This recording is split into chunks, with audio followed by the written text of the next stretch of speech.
Good evening, everyone. I'd like to call to order the special Planning Commission meeting tonight for the draft environmental report review. As a way of introduction tonight, we are the Planning Commission for the town of Los Gatos. We are a group of volunteers that have been appointed by the town council to make land use decisions based on existing policies and ordinances for the town. Thank you for coming, and this is a very important document in our town's process, and we appreciate you showing up and participating in that process. So a couple of comments. If you do have a cell phone, we'd ask that you just put it on silent for tonight. And if you do wish to speak, there are speaker cards in the back of the seats. We ask that you fill it out and bring it over to the staff here on my right, your left, so that we can have you in the record. And with that being said, could we have the roll call? Yes. Commissioner O'Donnell. Here. Commissioner Erickson. Here. Commissioner Jensen. Here. Commissioner Machichi. Here. Commissioner Talasfor. Here. Commissioner Sayak. Here. And Chair Bourgeois. Here. Thank you. Please join me for the Pledge of Allegiance. I pledge allegiance to the flag of the United States of America and to the republic for which it stands, one nation under God, indivisible, with liberty and justice for all. Thank you. Moving down our agenda tonight, we do not have any minutes for approval, and I did not see any written communications. Is that correct? We have not received any. No written communications. We also have no requested continuances. That brings us to subcommittee reports. Have there been any subcommittee meetings since our last Planning Commission meeting? Yeah, Commissioner Sayak. It's not a subcommittee, but I did want to mention that the Town Council had a meeting with all of the commissions on Monday, this past Monday, and the Planning Commission was certainly invited to attend. We had two other commissioners there, Commissioner Jensen and Commissioner Erickson were also there. And basically, it was just a discussion. We all got the agenda item, but it was a discussion of the town's fiscal and budget situation for the next year and beyond, and then a discussion about the town priorities. We were given the goals, and we were given strategic goals for the next 2 years, and it was an opportunity for all of the commissions to provide their comments on those priorities and those goals. And I can, everyone has a copy of that. I'd be happy to provide more detailed information if anyone does have any questions. So. Thank you, Commissioner Sayak. I would also like to mention that earlier tonight at 4 o'clock in the Neighborhood Center, there was a public forum held on the same topic. There was a presentation by the consultants that have been hired to prepare the EIR, and public testimony and comment was received at the EIR at that meeting. So, continuing on, our next item on the agenda is verbal communications.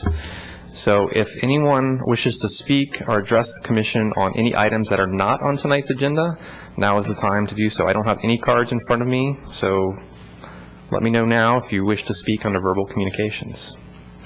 All right, seeing none, moving on. We have nothing on our consent calendar, and we have no continued public hearings, so that moves us to the main event tonight, which is our new public hearing, the draft 2020 Environmental Impact Report for the General Plan. You have a staff report? Thank you, Mr. Chair. Joe will be actually doing a very quick presentation. This is really a meeting for all of us to listen and not to speak a lot. So I did want to just, as a little introduction to this, this is a requirement by CEQA, and Joe will be going through that. I don't want to steal his show. He's probably wanting me to steal it. It's required for us to hear public comment on the general plan EIR. We're not intending to respond tonight. We respond formally in the final EIR that would be released, or the EIR with the response to comments that will be released sometime in, I think it'll be released in mid-June. However, if there's a minor issue, minor clarification, correction, staff and our consultants will respond. And we're suggesting that we take public comment first, and then we will move on to commission comments. And then that will be the total purpose of tonight. So you won't hear a lot of information from staff unless, again, it's something minor that requires clarification or correction.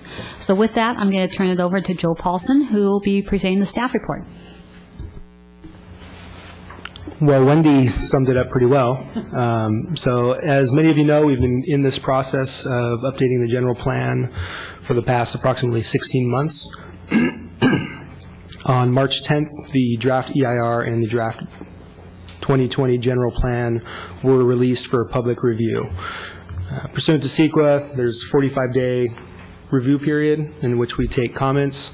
During that period, one public hearing before the Planning Commission has to be held, as Wendy said, and that's the purpose of this evening, to receive verbal comments.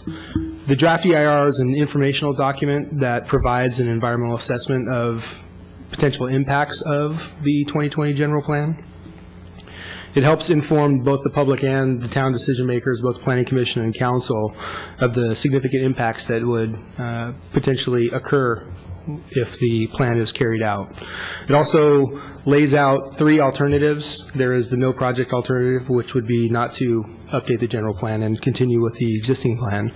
There is an alternative plan that looked at a medium density residential option, and a third one that was a more commercially driven option.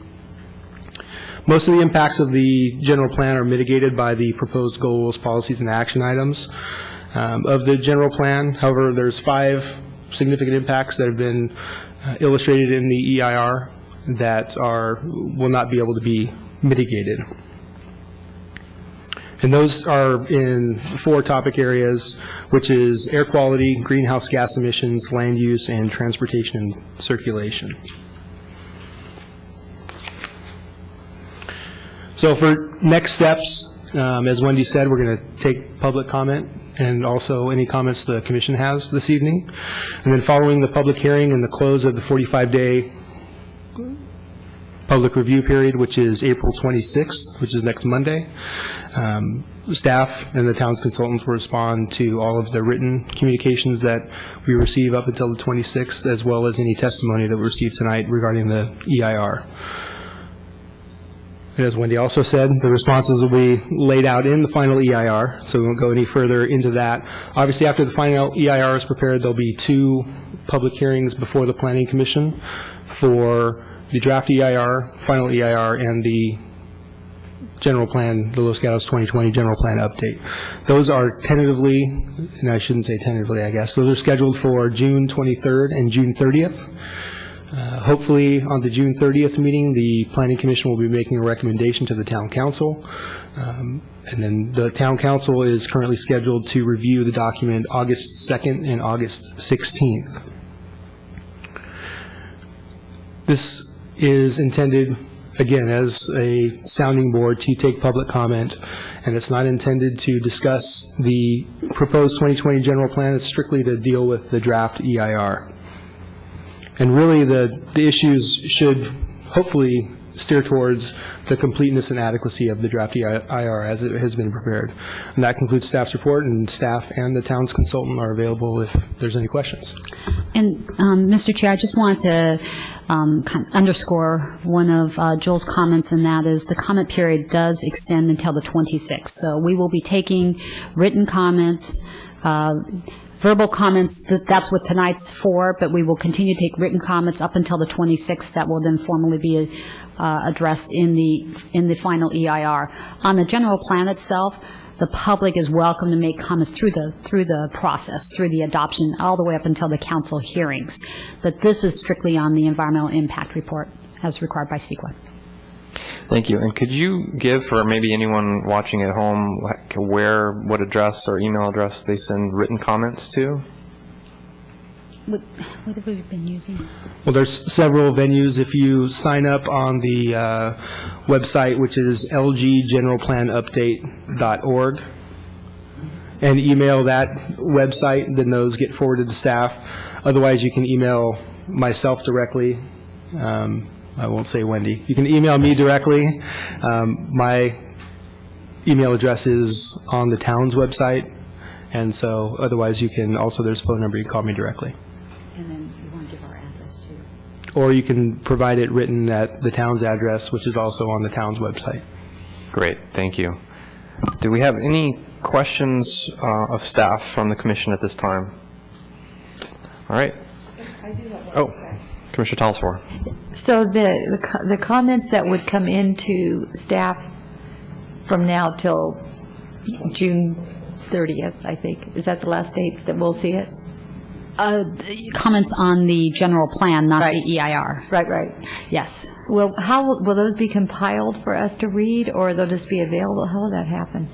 Most of the comments will be coming in during the public hearings, generally is what we Right. find, but you're forwarded all correspondence that we receive. Okay, thank you. Okay, I'm going to open the public testimony portion of this meeting, and as of now, I have 0 speaker cards. So please, if you wish to speak, otherwise it's going to be a very short meeting, please bring them up to staff on my right, and we can receive your comments.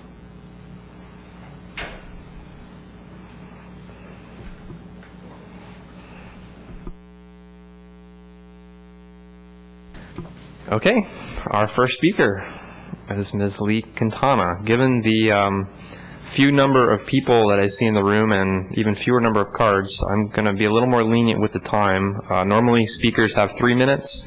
We're going to go with 5 minutes, and we'll see how it goes. Lee Quintana, 5 Palm Avenue, and thank you for that because my printer failed me, and hopefully my computer is going to work because it's on the verge of dying, so I can make some comments. The first comment that I want to make is on the project summary and the section C, D, E, and G in table 2.1. I found that to be very confusing, a little bit out of order, and a little inaccurate as well as inadequate. And the reasons that I say that is that as Joel had mentioned, that the general plan has impacts which are mitigated, self-mitigated, as the EIR says, by policies and actions within the general plan. However, the categories that say significant impacts only address the unavoidable significant impacts. The table only addresses the significant unavoidable impacts with listing of the mitigation that mitigates them. There are many other impacts within the general plan that are mitigated to less than significant with the adoption or incorporation of the policies and actions within the project development when it comes in. However, so I'm going to say 2 things. One, I think for a project summary for a general plan, and summaries are usually the only part of an environmental document that's read by the public, it should be expanded to include all of the impacts, and before mitigation, use the goals and policies and other program mitigation and indicate what the impact is after that. In addition, I think you should add a summary of the CEQA required conclusions in Chapter 6. And I would like to point out that land use, the conversion of unique farmland was left off as one of the, okay. Also, I'm just going to state this, and I'm not going to explain why, because I can hardly understand it myself. The statement, I'm going to make one more comment about mitigation and goals. The EAR impact analysis assumes that all of the potentially applicable goals and policies actions will actually be incorporated into a project. However, some are mandatory, many are not, and many the town doesn't have control over, and I think that makes a difference in how you interpret whether there's an impact or not. I think that the discussion of cumulative impacts is beyond understanding. If you want to ask me why later, do. It's not logical as far as I can see. The draft housing element, I think that should indicate under elements of the general plan, just refer to population and housing, because the background to understand that isn't in that section. And there's no definition of really what is an AHOZ going to actually mean.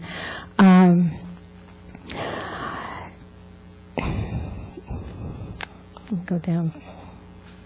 Whoops, sorry. I think it would be helpful to include figures showing the locations of all the changed land use designations, not just the housing sites. I'd like to know more about how the limits and the criteria that are listed for the North 40 specific plan overlay that will be developed later were arrived at, and what kind of public input there was in that.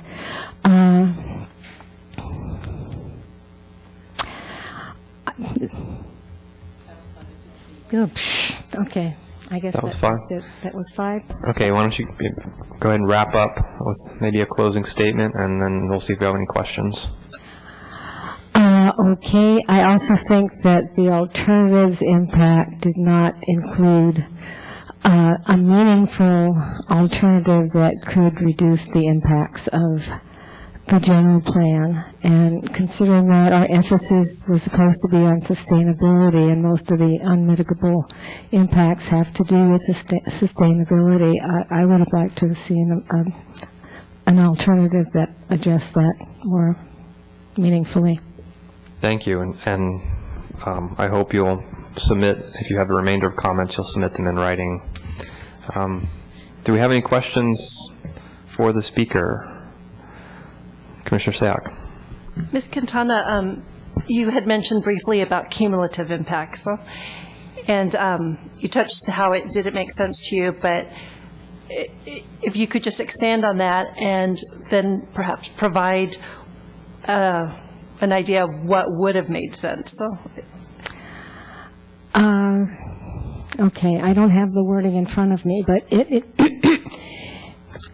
cumulative impact, the way I understand the term, is the cumulative impacts of development that is going on. Now, the general plan is a plan for long-term development. So to me, the cumulative analysis of the general plan is the impacts of the general plan together with the impacts in the various areas beyond the town that are identified within the EIR. If you say, as the EIR does, that because all of the development that will occur is in the general plan and covered by the EIR, and therefore it's not cumulative, you never have an opportunity to actually look at the cumulative impacts of your general plan. And, you know, in a general plan, in many cases, the cumulative impacts are the impacts that you've identified for the general plan. Do you understand what I'm saying? A general plan is the only time when you really can look at the cumulative impacts of all the development that you're proposing. When you get down to the project-by-project level, you're only looking at the small increment of a specific project. And the other thing, I'm going to add one more thing that I forgot to say, so I'm going to sneak it in. I think there should be a table showing the LOS levels of the implementation of the general plan prior to mitigation. Okay, thank you, Ms. Quintana. Any other questions? Seeing none. Oh, Commissioner Jensen. This is actually, it's not a question for Ms. Quintana, I'm sorry. It's just a general request, is that if other speakers, to the extent possible, if you could provide us with page and table or other section references, that would be very helpful. Thanks. Okay, I have only one other speaker card, and it's Mr. Adam Montgomery. He also passed out a letter that I'm going to be sharing with the rest of the commission. Thank you, Chair and Commissioners. My name is Adam Montgomery, representing the Silicon Valley Association of Realtors, approximately 4,000 members trade association helping residents of the southern San Mateo County or Santa Clara County help achieve and realize the American dream of home ownership. Today I'm commenting on specifically only on one item. It's in the general plan. I know I'm going to try to keep my comments specific to the EIR. Our association is opposing one of the action items in the general plan, action item ENV-10.2. That recommendation would suggest the city study a mandate on the sale of real property, both commercial and residential, that all property before they're allowed to be sold or transferred have to have an audit done to those properties. Our association has a standing position against additional mandates at the local level on real estate transactions for many reasons, one of which is real estate transactions are already heavily regulated at the state and federal level. On top of that, if you're trying to invoke change onto real property, especially existing buildings, waiting to the time of transfer is an extremely inefficient way of doing it. For instance, we did a study in the city of Palo Alto a few years ago when they were considering a very similar proposal and found that the number of transfers and the turnover rate in the city would result in a point-of-sale transaction would take nearly 60 years to implement. They're very inefficient ordinances, and they also don't allow people, if there's only an alternative considered, they don't allow the city to actually implement change on properties that are not going through a sale. On top of that, they create burdens for the seller and the buyer of the property, and they do impact the market. Currently, there's two similar ordinances in the area. One's in Berkeley, one's in San Francisco. To give you an example of what we're really talking about here, in the city of Berkeley, I spoke to staff a few years ago about their program, and they said that 10% of all properties that are brought up are non-compliant. So that means the city of Berkeley steps in and stops the sale of those properties on 10% of them. And also what that means is you're only invoking change on 10% of the property sales a year, which is only about 2% of the total properties of the city. So you're invoking change on, can't do the math that quick, but it's a very small percentage of properties. In the EIR, in the general plan, for meeting goal 10, the only suggestion for existing buildings is to do time to sale or study the feasibility time to sale. We have issue with the use of the Department of Justice document that's included, and we state 3 reasons for having the document as justification. Mainly because the document is no longer valid in terms of having, it is a valid document, no longer the most up-to-date document with recommendations from the Department of Justice. There is a new version of the document, and we've actually included on our alternatives what would be the equivalent of the recommendations that are now in the Attorney General's document. They're more broad in terms of having a real study towards many options that would achieve the possible goal included in the city at a more rapid pace. Another thing we have issues with is the use of, in the EIR, it talks about 2 areas where, first, an audit on properties would result in an increase in solar use in the city. An audit alone will not, an audit is just a simple way of looking at a property and telling you how is it efficient or inefficient. You're not actually invoking any change on the property at that point. So we're not really clear on what exactly the city is intending through this recommendation in the general plan. Are you talking about doing a mandate on the sale for putting more solar panels in, or are we just going to do an audit that may end up people putting more solar panels in? Also, it's used in regards to and we cite the page numbers in the document and letter we're talking about here. Another reference is regard to water efficiency upgrades, and how this general plan action item will lead to increase in water efficiency. So that's our general position on this issue, and we do again included 2 alternatives the city should consider as part of it, and we ask that as the draft EIR becomes a final EIR, the town takes a look at the new document of the Department of Justice and try to reanalyze where the positions are on this issue. So I will yield the rest of my time. Again, just reemphasize the fact that our association is extremely concerned with this proposal and where it may lead. Thank you, Mr. Montgomery. Do we have any questions? Commissioner O'Donnell. I just have a very minor question. The letter is dated April 13th. This is the first time I've seen it. Mm-hmm. Was it sent on the 13th? It was sent on the 14th to the associate planner. Okay. Thank you. Yep. No further questions. All right. Thank you, Mr. Montgomery. I have no further speaker cards. So I see several people in the audience. If anyone wishes to speak, this is it. Okay. Seeing no one else wishing to speak, I'm going to close the public testimony portion of the public hearing, and I'm going to open this up to the commission. If any of the commissioners have questions, clarifications of staff, want to provide their specific comments on the EIR, we can do so now. Commissioner O'Donnell. Again, this is very minor, but in reading the whole thing, not just the summary, some of it's brought up to date with fairly recent changes, and some of it is not.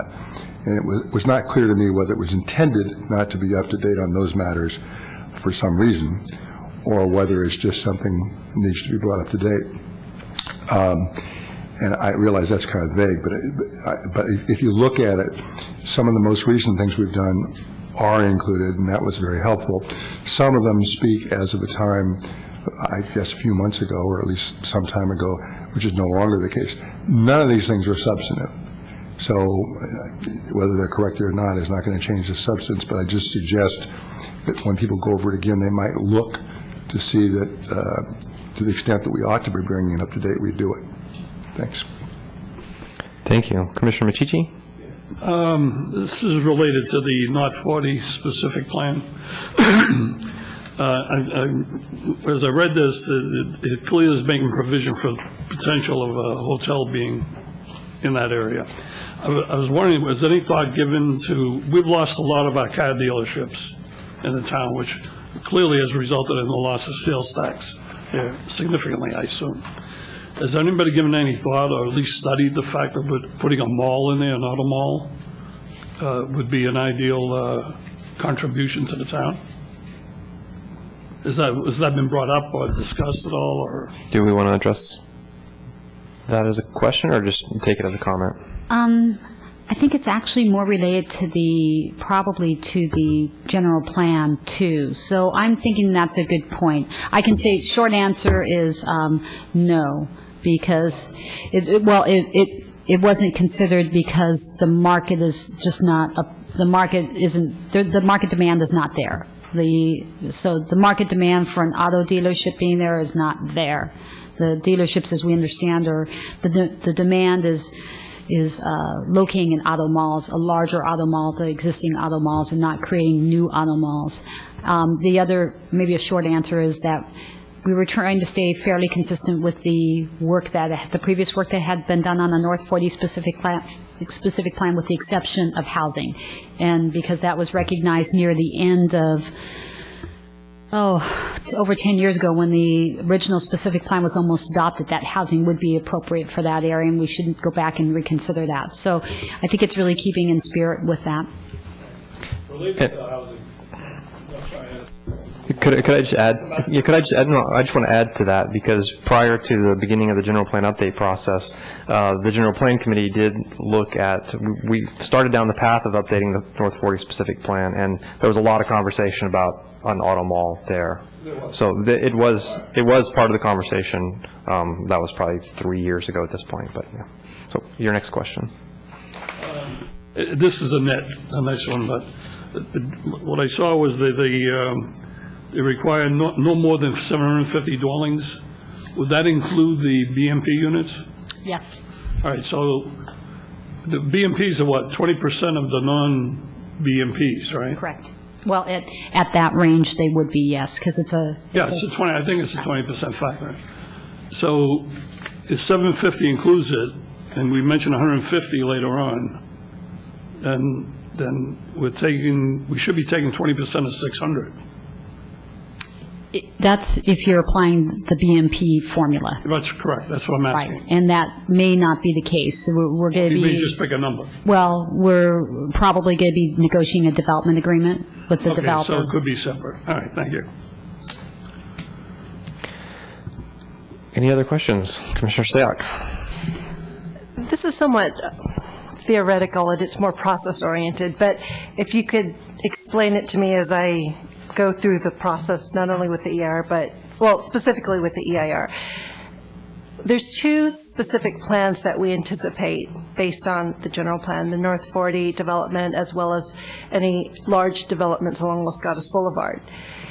And as I was reading this document, the thing that kept popping into my mind is how can we, understanding it's a general EIR, but how can you make these large environmental assessments based on plans that aren't specific yet? And I have trouble grappling with that, and I'm hoping you might be able to shed some light on that. I might turn it over to our consultants, but let me try to take a stab at it. The impacts that we are assessing are the larger impacts. They're overall traffic impacts. They're not internal circulation impacts, but they'd be impacts to the surrounding transportation networks, for example. Air quality impacts, we project out the maximum, in this case, that would, using the 750 and the 500 and I think 80,000 square feet, we'd be projecting out the maximum air quality impacts that would be associated with that much square footage. You don't look at the actual impacts from, you're going to look at, are there sensitive environmental areas there? You would assess those impacts, but you're not assessing the impacts of the development internally. And I'm not sure if our consultants could do a better job at answering that. Do we have a microphone? Oh, why don't you sit here, Joanna? And if you would, please just introduce yourself. Okay, great. Hi, I'm Joanna Jansen. I'm an associate principal at Design, Community, and Environment. We're the consulting firm that prepared both the general plan and the EIR. The only thing I have to add to what Wendy said is that both of those specific plans would also, of course, require their own EIR at the time that they are prepared. So the general plan attempts to look at the entire envelope of development that would be allowed under the general plan, including those two at a very general level, and then they will be analyzed much more specifically. For example, site-specific species surveys or cultural resources surveys and traffic analyses will have to be prepared at a later date when more details are known. Please. So then that helps tremendously. Thank you. So my follow-up then is moving forward, assuming this draft is finalized with the parameters in here, then if there are any significant changes like zone changes or using this 750 example, let's say it goes over to 800, because this EIR did not look at 800 but max had a ceiling of 750, how does one then do the environmental review at a later date, assuming this had been finalized? Mm-hmm. You want me to? Okay. If there's any changes to what the parameters established in the general plan, that would require, well, the application would be a general plan amendment. They'd have to amend the general plan then, and then they would have to reanalyze the increased impacts associated with that. So they'd go through a greater level of planning review, because they'd be doing a general plan amendment, policy review, as well as potentially greater environmental review. Commissioner Jensen. I guess this is a comment informational. I attended a presentation on SB 375, which is the state law, which is putting a cap on greenhouse gas emissions. And it was generally informational regarding that, but also addressed how that should be incorporated into general plans. And while there isn't a requirement for a local general plan to incorporate those requirements, apparently there is a requirement that the housing element is mandated to coordinate with regional transportation plans. So there may be experts on the commission more me than this, but I'm just wanting to make sure. I don't recall seeing those specifics addressed in the EIR, and I'm wondering how we incorporated them or how have we thought about them. Me to answer that? Sure. That'll take effect in the next housing element cycle, so it's not applicable to this housing element that's currently being considered for adoption, but the next time that MTC and the regional agencies update the regional transportation plan, then the housing elements will be on the cycle with the RTP, but not yet. But one other additional comment is that as we went through this process, however, we do share information, and we worked with VTA in assessing our traffic impacts, and they know what our land uses, our proposed land uses are in the general plan. So it may not be meeting the actual requirements of SB 375, but working with those jurisdictions that have oversight over some aspects of that did occur in this plan. Mm-hmm. Did you have a follow-up? Looked like you had a follow-up. I was thinking that, I know that part of the presentation was that the regional housing needs assessment numbers were going to be changed or assessed at some point, and I was just wondering if we needed to get ahead of that or make presentations on that, or how that impacted our housing element and the EIR. I think that with SB 375, an important next step that you probably heard about is the creation of the sustainable community strategies that happens at the level of ABAG and MTC, and that will play a role in future RENA allocations. So the sustainable community strategies are in the process of being developed now, very early in the process, and so we're still, very, very early in the process of developing the next round of RENA numbers, but certainly I know there's people at the town who have been very engaged in that RENA process in the past, and I would certainly think it's a great idea for the town to remain very involved. It will not affect this current housing element EIR. Thank you, Commissioner Machici. This is net as well, but as part of this specific plan for the North 40, one of the items they stated was that it should complement and not compete with Los Gatos downtown. What do they mean by not compete?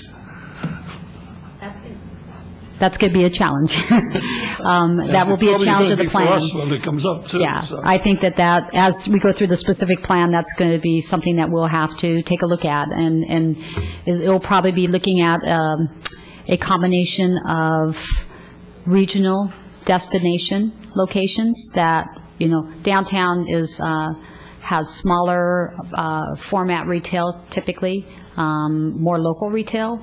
This may have more of a regional draw, some of it. Some of it, though, will have some local draw also. And then I think it's just trying to balance the retail.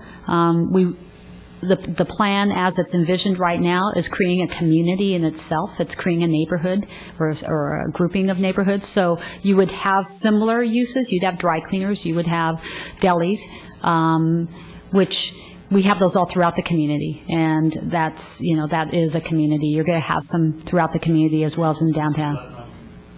Right, because that's already existing throughout the community. I think, yeah. All right, any other comments or questions? Commissioner O'Donnell.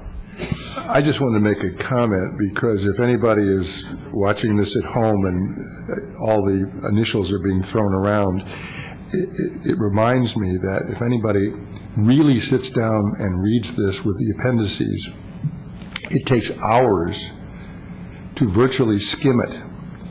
And when you look at the number of laws and regulations that are implicated in this review, and I'm a lawyer, I found it staggering. And then if you try to understand, if you try to understand the application of those laws, I don't know if there's anybody, one single person, who could sit down and take you through each one of the laws and regulations cited. So I just wanted to say that we're still waiting for written comments, and when you get oral comments of a document this big, it's very difficult to handle oral comments. But written comments, we'll be able to check chapter and verse. It's a very, very important document, but if it were not for people who actively watch these kinds of things and are willing to put the effort in, I think it's an overwhelming document. So I only say that to the extent that anybody out there kind of wonders what we're doing. Been an awful lot of work done. I think it's good work, but it's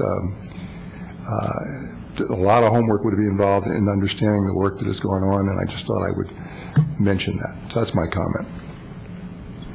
Thank you, Commissioner O'Donnell. You stole some of my closing remarks, but that's great.